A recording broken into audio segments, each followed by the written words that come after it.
Merci beaucoup, chers collègues, Monsieur le Président Mody Guiro.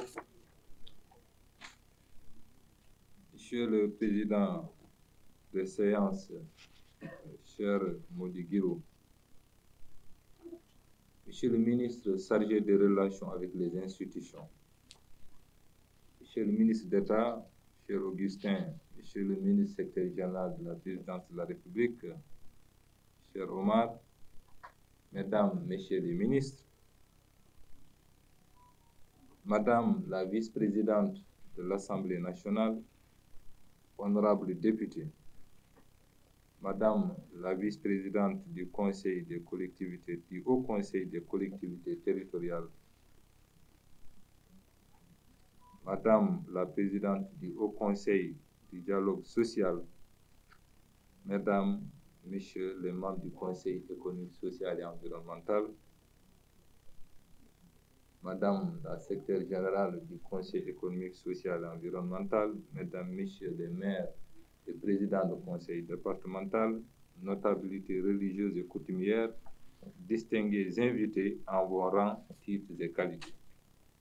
Mesdames, Messieurs, je voudrais à l'entame de mon propos rendre grâce à Dieu et m'incliner devant la mémoire de mes illustres parents qui demeurent ma source féconde et permanente d'inspiration. En ce moment solennel et si particulier dans ma trajectoire personnelle, je m'impose une exigence qui puise son substrat d'un code d'honneur et de valeur qui façonne mon être, la reconnaissance.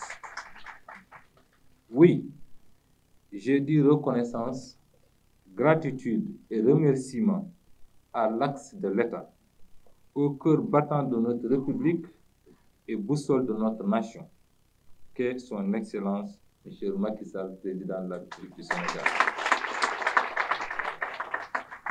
Mesdames, Messieurs, depuis bientôt 25 ans, les chemins du Président Macky Sall et les miens se sont croisés pour se transformer en un nom indéfectible qui a su résister à l'usure du temps. Dans la marche irrépressible vers la première alternance dans notre pays, nous étions ensemble, le président Macky Sall et moi. Dans la conception puis la création d'une nouvelle organisation politique, nous étions ensemble. Dans la mobilisation pour l'avènement de la deuxième alternance, nous étions ensemble. Enfin, depuis 2012, pour que notre pays accède à l'émergence, nous sommes ensemble. Honneur ne saurait être plus grand pour moi que de voir son nom associé à celui de son Excellence le Président Macky Sall. Car, stratège et visionnaire hors pair, l'homme qui a le Sénégal au cœur mobilise tout un peuple avec lequel il entend tisser les rameaux d'une espérance forte qui se nourrit de transformations majeures dans tous les secteurs d'activité. Aiguillon du véritable changement formulé par le Yonou Yokouté, le président Macky Sall est à la fois l'initiateur et porte-étendard du plan Sénégal émergent. Aujourd'hui, la transformation structurelle de notre économie est une réalité. La réduction des inégalités au travers de remarquables filets sociaux et un budget social jamais élaboré dans notre pays, tout comme la construction durable de la paix civile et d'une solide cohésion nationale traduite par le retour progressif de la paix en Casamance, atteste que la voie qui mène à l'émergence s'éclaire d'un jour nouveau. Mesdames, Messieurs, honorables invités, permettez-moi dans cette lancée de féliciter vivement le président sortant, M. Idriss Seck, pour le travail remarquable qu'il a accompli à la tête du Conseil économique, social et environnemental. J'associe à ces félicitations tous les membres du bureau, les distingués conseillers et l'ensemble du personnel de l'institution. De même, je remercie chaleureusement les ministres, les honorables députés, les hauts conseillers territoriaux, les maires, les présidents de conseil départemental, les présidents du conseil d'administration, les directeurs généraux, mes parents, mes amis et mes proches qui ont bien voulu assister à cette cérémonie républicaine qui revêt pour moi une signification singulière en ce qu'elle consacre un retour aux sources. Enfin, j'adresse mes sincères remerciements à ma famille pour le soutien indéfectible.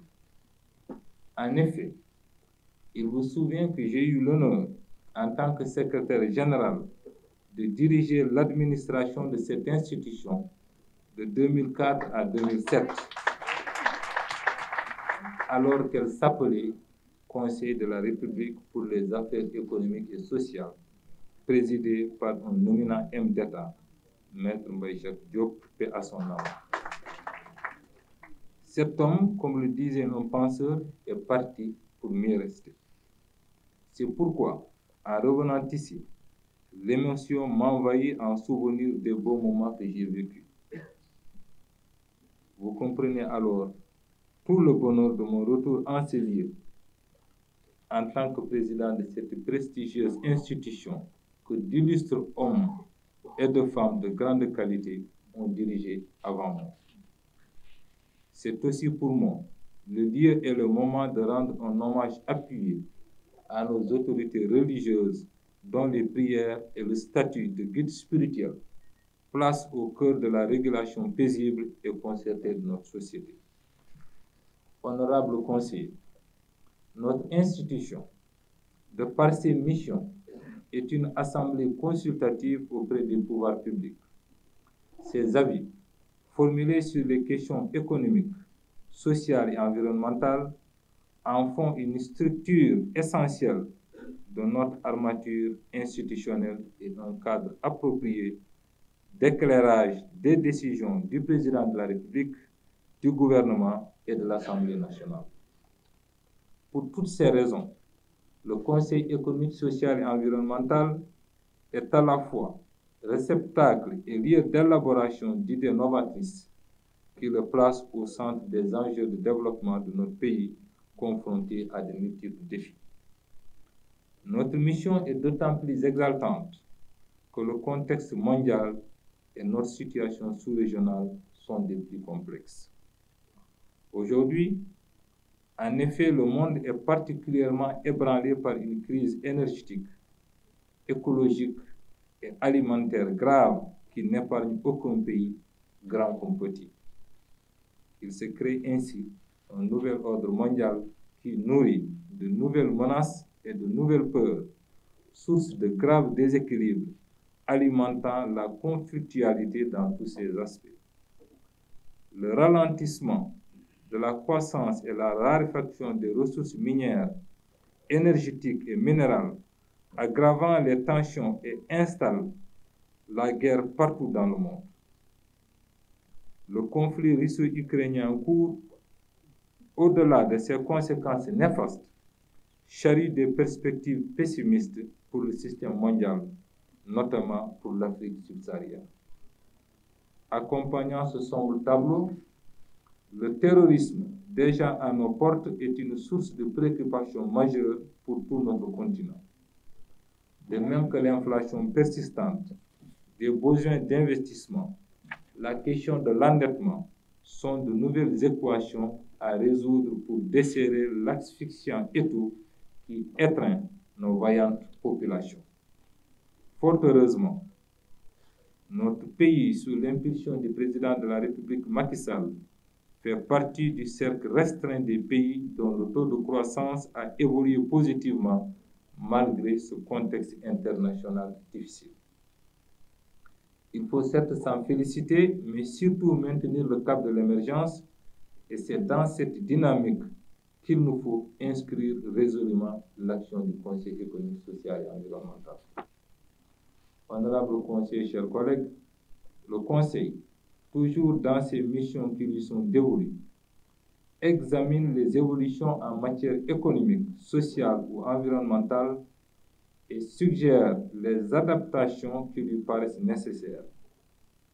Cette mission assignée au Conseil devra occuper une place de choix dans notre action.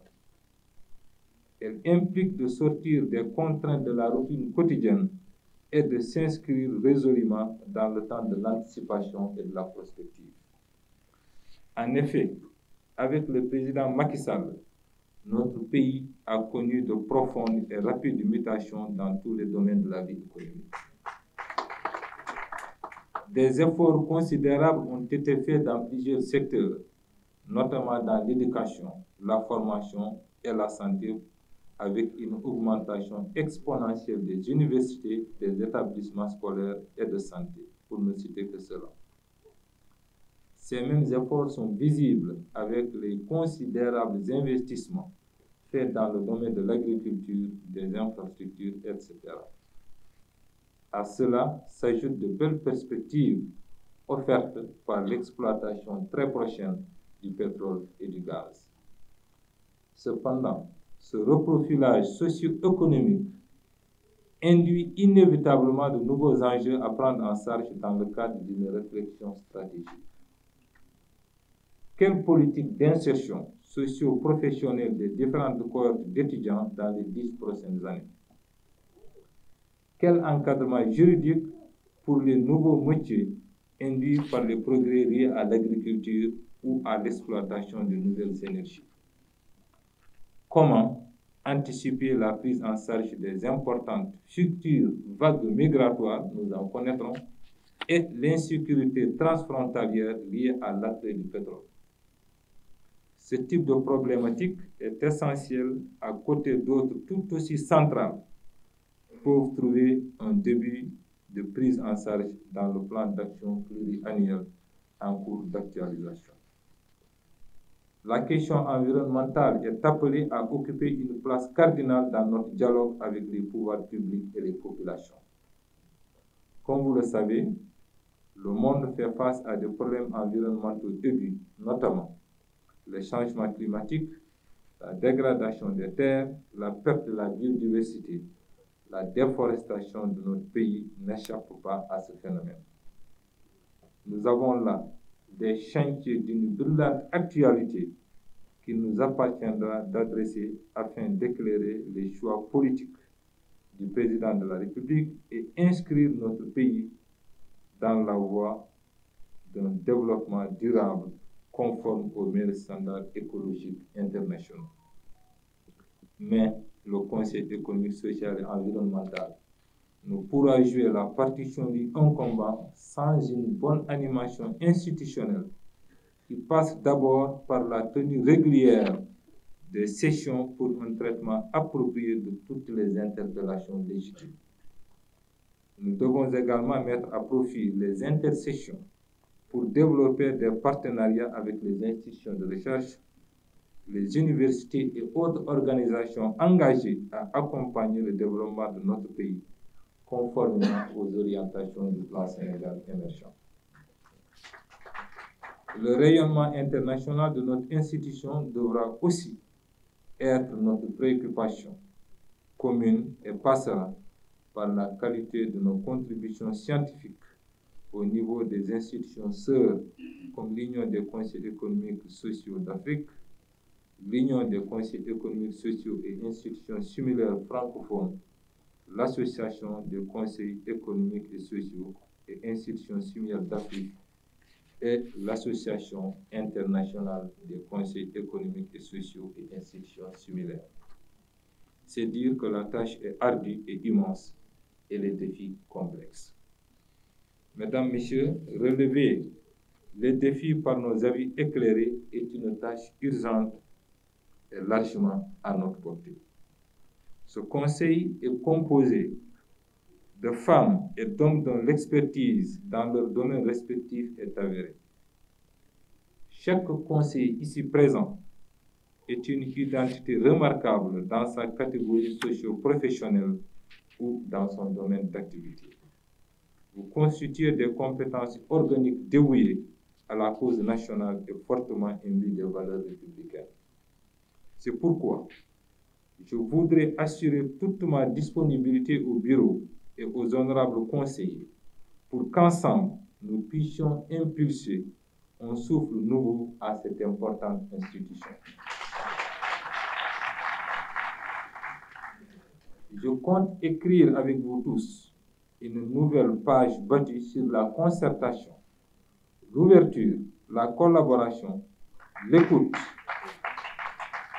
afin que les compétences et l'expertise qui vous habitent puissent être valorisées au maximum pour le bénéfice de la nation. Il nous faudra en permanence faire preuve d'inventivité, d'engagement sans faille et de générosité pour hisser notre institution à la hauteur des attentes des populations et du président de la République. Dans ce cadre, chers collègues, soyez assurés que je ne ménagerai aucun effort pour mettre les distingués conseillers que vous êtes, ainsi que le personnel administratif, dans des conditions de travail idoines qui vous permettront de servir dignement, avec plus de motivation et surtout de faire des résultats tangibles. Sortir de la quotidienneté, prendre des initiatives, innover, partager et anticiper, tel devrait être notre credo pour atteindre nos objectifs, et je reste convaincu qu'avec l'implication de tous, ces objectifs seront largement atteints, voire dépassés. Je vous remercie de votre attention.